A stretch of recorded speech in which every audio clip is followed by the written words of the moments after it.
Dan ingat, kalau kalian minjam uang tapi nggak dikembalikan dan ngemplang, itu adalah kejahatan. Dan kita akan tahu bahwa sesuatu yang menjadi hutang antara manusia, kalau kalian religius akan tahu bahwa Tuhan pun tidak akan mengampuni itu tadi.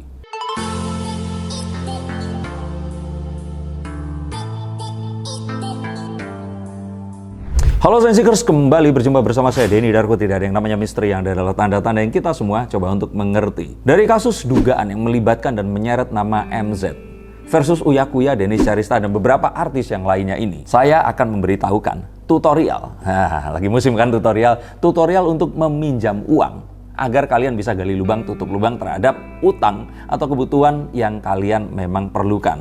Nah, dan saya minta kalian menonton sampai selesai, karena jika kalian nggak nonton sampai selesai, terus kalian tidak dapat disclaimer-nya, maka saya tidak tanggung jawab jika terjadi hal-hal yang tidak diinginkan. Ingat, saya sudah peringatkan, tonton sampai selesai. Ada hal yang penting yang akan ada di akhir video, sehingga kalian tidak akan tersesat dan melakukan kejahatan nantinya. Dari kasus ini saya belajar banyak, dan ternyata ini adalah pas saya ikutin tuh, wah nggak kebayang gitu. Ternyata ini caranya simple, tapi sangat-sangat cerdas, atau kalau boleh saya bilang ini cerdik, kayak kancil mungkin ya. Nah, kadang-kadang memang dalam hidup kita itu mengalami permasalahan, dan di saat tertentu kadang-kadang kita harus menyelesaikan satu permasalahan agar permasalahan lain bisa selesai. Nah, kadang-kadang untuk menyelesaikan permasalahan kita perlu membayar sejumlah uang, tapi uangnya nggak ada. Dan uang ini harus kita masukkan. Nah, maka daripada itu, ini adalah cara untuk memperoleh uang dengan cara yang saya pelajari dari kasus ini tadi. Yang pertama tentu saja adalah kita harus mencari target. Target siapa yang kira-kira memiliki uang. Nah, cukup nyalakan handphone, cari orang-orang yang memiliki uang, dan pastikan mereka ini memiliki uang dingin. Artinya, nggak bisa kita ke orang yang bekerja. Kita cari orang yang memang memiliki usaha, dan biasanya mereka akan memiliki tabungan yang mereka pergunakan untuk membeli aset atau dipergunakan untuk sesuatu yang konsumtif. Nah, orang-orang ini yang akan menjadi target kalian. Kumpulkan, paling tidak ada 10 orang di situ dari mungkin 200 daftar nama yang kalian miliki. Nah, dari sini kalian tinggal lakukan hal berikutnya. Kira-kira apa ya? Yang harus kita temukan di sini adalah kita harus tahu kira-kira dia ini menyukai atau menggemari barang atau benda apa. Nah, dan ini harus sesuatu yang dia juga pergunakan. Dalam kasus ini, yang menjadi target ini adalah dokter ahli kecantikan. Dan ini ternyata nggak cuma satu, ada beberapa di sini. Karena yang akan dijual di sini adalah mesin, atau mungkin bukan mesinnya, tapi kita cari dokternya dan kita cari sesuatu yang ada di sekitar kita.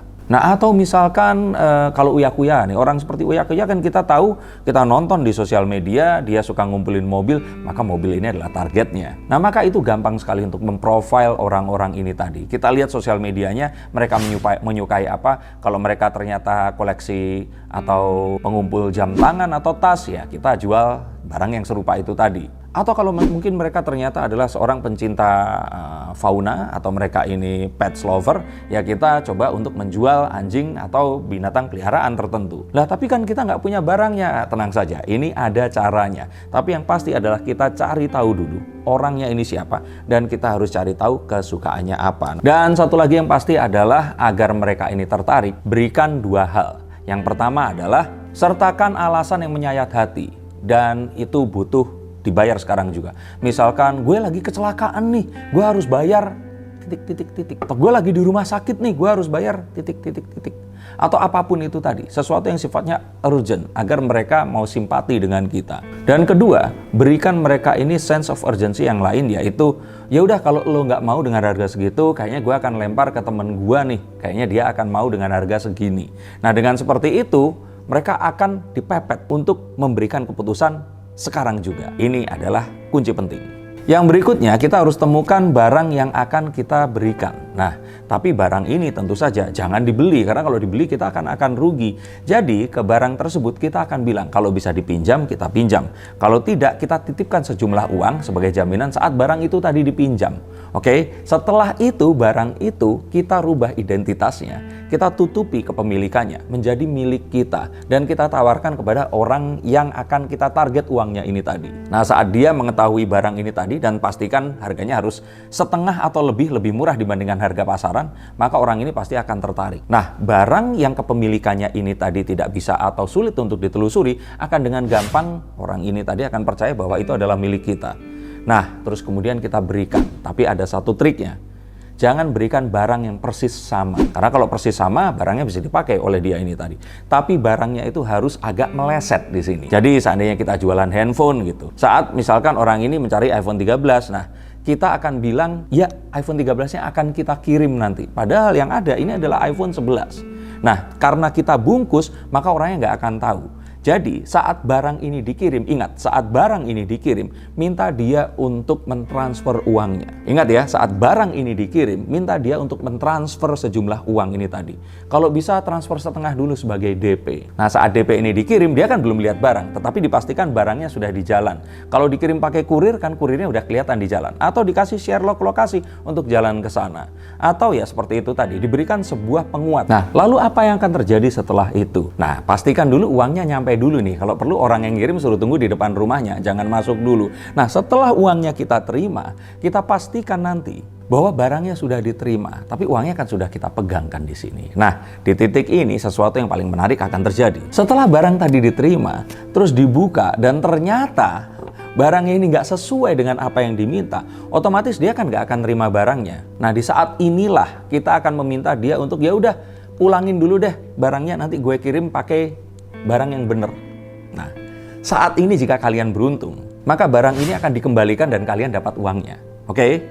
Ingat, saat mereka akan mengembalikan barangnya, kalian sudah memegang uang dan kalian sudah beruntung memegang uangnya. Dan apa yang harus dilakukan setelah itu? Ya sudah, uangnya kalian pergunakan untuk membayar utang dan kalian ulur waktunya sampai nanti kalian dapat uang untuk membayar ke orang ini tadi. Beberapa oknum orang-orang yang melakukan ini membayar dengan mencicil. Saya pernah dalam kondisi ini, akhirnya dicicil, ya mau gimana lagi, nggak ada jaminan, nggak ada apa. Saya juga nggak membuat kwitansi atau apapun, hanya berdasar kepercayaan, tapi akhirnya orang ini mencicil dan mungkin sudah bertahun-tahun nggak lunas juga. Tapi kan kalian sudah santai, karena lubang sudah ditutup, uangnya sudah dibayar, dan mereka nggak pegang apa-apa. Nah, tapi Mas Darko, kalau ternyata barang yang ditahan sama mereka, nah ini kejadian nih, dengan kasus yang kemarin ini. Barangnya terus kemudian ditahan. Dan terus kemudian terjadilah percekcokan karena si orangnya ini tadi, orang yang merupakan target ini menjadi kritis. Loh, ya udah kalau gitu balikin duit gue, nanti barang baru gue balikin. Nah, jika ini terjadi, maka kalian harus cukup piawai untuk satu, mengetahui celah dan delik hukum. Dan yang pasti kalian harus bisa flexing atau menunjukkan siapa backingan kalian. Karena saat inilah semua ini diperlukan. Yang pasti satu kan uang sudah dipegang. Nah, yang kemudian terjadi adalah kalian harus dapetin uangnya balik. Karena kalau tidak ya kalian harus membayar barang itu tadi. Karena barang yang bukan milik kalian ini akhirnya ada di orang yang tidak menginginkan juga. Nah, biasanya yang terjadi di sini adalah meminta kekeluargaan, secara kekeluargaan berbicara, kartu The Temperance ini tadi. Tapi jika itu tidak terjadi, maka mulailah mengancam orang ini tadi. Mengancam karena apa? Karena dia pegang barang, sudah bayar DP, tapi uang pelunasannya belum ada. Nah, di kasus ini dia katakan bahwa awas loh, nanti gue laporin menggunakan pasal penggelapan. Nah, walaupun ini tidak sepenuhnya benar, penggelapan itu tidak seperti itu. Tapi untuk beberapa orang yang tidak punya wawasan hukum, pasti akan menjadi ketakutan. Nah, mereka pasti akan mengembalikan barangnya. Atau jika tidak, suruh orang ini tadi mentransfer lebih lagi sebagai yaitu tadi kompensasi karena barangnya sudah diterima. Nah, gimana kalau ternyata mereka akan meng-cancel barangnya dan mengembalikan? Ini akan lebih baik. Karena jika ternyata barangnya ini dikembalikan, maka kita akan bisa katakan bahwa loh, itu kamu tadi berarti dari kamunya itu membatalkan transaksi. Nah, saat transaksi dibatalkan, otomatis uangnya akan saya potong ya karena kamu membatalkan transaksi. Nah, mungkin kalaupun dia transfer 20 juta, potong 10 juta, 10 jutanya nanti dicicil transfer kapan lagi. Mudah kan? Nah, seiring dengan berjalannya waktu, kalau mereka ini sekritis apapun, waktu itu bisa kita perlama. Ya, kita bisa tunda untuk membalas kapan, tapi ya ingat, harus tetap dibalas. Karena kalau tidak, nanti keduluan mereka yang lapor polisi, kalian akan ditangkap. Dan kalau ternyata mereka memang cukup kritis di sini, dan mereka berpikir dengan cepat, maka jangan khawatir. Ini adalah tips untuk menghadapinya. Saat mereka meminta untuk mentransfer, maka katakan bahwa akan ada orang lain yang akan mentransfer. Sebentar ya, gue akan suruh manajer gue. Oke, itu biasanya akan mereka mau menunggu selama 1-2 jam. Nah, itu bisa memberikan waktu kira-kira sampai 2 jam kemudian kalian bilang, oh ternyata ini nanti abang gue yang transfer atau siapa. Nah, ini akan memakan waktu juga untuk mereka ini akan, yaitu tadi. Nah, setelah itu nanti mereka akan bilang lagi kalau udah kemalaman atau kena limit dan sebagainya, besok ya. Nah, dengan seperti ini orang pasti akan Semakin mereka ini kebingungan. Nah, sampai akhirnya jika ini terus dilakukan, ya kalian pergunakan saja siapa yang bisa kalian pergunakan, kalian bilang akan ditransfer itu tadi. Nah, dalam kasus ini beberapa bahkan oke nanti uangnya akan dibawa cash, akan ditarik dulu dari ATM terus kemudian diberikan secara cash atau ditransfer. Nah, apa poinnya menarik dari ATM kalau itu akan ditransfer ulang? Nah, hal seperti ini bisa kalian pergunakan dan biasanya ini dipergunakan juga oleh oknum-oknum perusahaan untuk menunda pembayaran, di mana finance-nya ini akan sulit untuk ditelepon dan mereka akan menghindar untuk diminta untuk bayar ini tadi. Dan dalam kasus ini kalau ini tidak disarankan karena ini melanggar hukum. Kalau yang tadi kan kalaupun ternyata kalian kepepet, kalian sarankan dan ingat loh ya, tetap harus dikembalikan. Karena ini adalah gali lubang tutup lubang. Kalau kalian tidak mengembalikan, kalian akan kena pasal perdata juga di sini. Dan kalau kalian menandatangani surat penitipan uang, maka itu akan jadi pidana. Nah, jika itu nanti terjadi, maka yang terjadi di sini, ini sesuatu yang sangat luar biasa, adalah mereka memalsukan daftar, mereka memalsukan bukti transfer. Dan bukti transfer ini dikirimkan untuk membuat mereka tenang, sebenarnya untuk mengulur waktu di sini. Karena mungkin pikirannya adalah saat seseorang punya uang yang sangat besar hingga ratusan miliar, uang puluhan juta itu kan masuk kayak kalian semua yang gajinya mungkin 5-6 juta, uangnya puluhan ribu kan kalian nggak peduli kan seperti itu. Nah, tapi sayangnya dalam kasus ini, dua orang yang katanya sudah ditransfer, ini memiliki bukti transfer dengan nomor referensi yang sama. Ini luar biasa kan? Dan jika kalian nekat melakukan ini, kalian akan kena pasal pemalsuan dokumen. Dan untuk itu, hukumannya bisa sampai mungkin 5 tahun.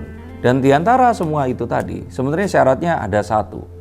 Uangnya jangan melebihi 100 juta. Itu kuncinya. Karena jika lebih dari 100 juta, mereka akan sanggup untuk membayar lawyer atau memperkarakan ke kepolisian dan membayar detektif untuk mengusut atau menyuruh orang-orang untuk melakukan penagihan. Tapi kalau kalian minjemnya itu 20, 30, 50 juta, kadang-kadang mereka akan malas untuk nagih dan mereka akan melupakan begitu saja. Dan ingat, kalau kalian minjam uang tapi nggak dikembalikan dan ngemplang, itu adalah kejahatan.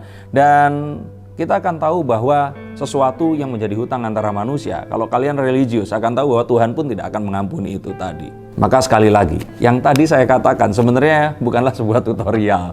Ini adalah sebuah tutorial cara untuk menghindari orang melakukan ini kepada kalian. Mengerti? Jadi itu bukan tutorial mengajarkan kalian untuk melakukan ini, tapi menghindari orang melakukan hal itu kepada kalian. Dan sepertinya ini adalah satu hal yang lazim terjadi hampir di mana-mana. Maka hati-hati, jika seseorang melakukan itu, ketahuilah dari awal. Yang pertama adalah satu, jika ada seseorang menawarkan barang dengan harga yang tidak masuk akal, ini pasti penipuan. Kedua, jika orang memburu-buru kalian untuk mentransfer sejumlah uang, ini pasti juga akan penipuan. Ketiga, jika ada transaksi, pastikan ini semua kalian ketemu, COD kalau bisa, melihat secara langsung dan kalian bayar barangnya. Dan berikutnya lagi adalah daripada kalian meminjamkan uang, akan lebih baik jikalau kalian udah kasih saja, karena saat kalian meminjamkan uang, kalian harus berpikir bahwa uang itu ada kemungkinan akan hilang dan tidak kembali. Sehingga kalau ada orang misalkan datang pinjam uang 1 juta, mendingan kalian bilang ya udah deh ini gua kasih 100 ribu, gue bantu kalian, dan itu akan jadi satu pahala. Dan ingat, meminjamkan uang dengan memberikan bunga dalam kepercayaan Islam itu disebut sebagai riba dan mungkin orang-orang tidak dianjurkan untuk melakukannya. Tapi ini tadi adalah sebuah hal yang akhirnya kita pelajari bersama dari kasus besar yang viral, dan kita nggak cuma jadi menghujat gitu loh, tapi kita mempelajari agar hal ini tidak menimpa kita. Maka semoga apapun kasus yang menimpa siapapun ini akan segera diselesaikan. Tapi kita akan tahu bahwa memang terkadang beberapa orang ini akan meminjam uang dengan cara gali lubang tutup lubang seperti ini dan melakukan kolateral dengan cara yang nggak masuk akal seperti hal ini tadi. Untuk kalian yang ingin dibacakan kartunya, silahkan hubungi nomor di bawah ini. Terima kasih dan salam untuk keluarga kalian.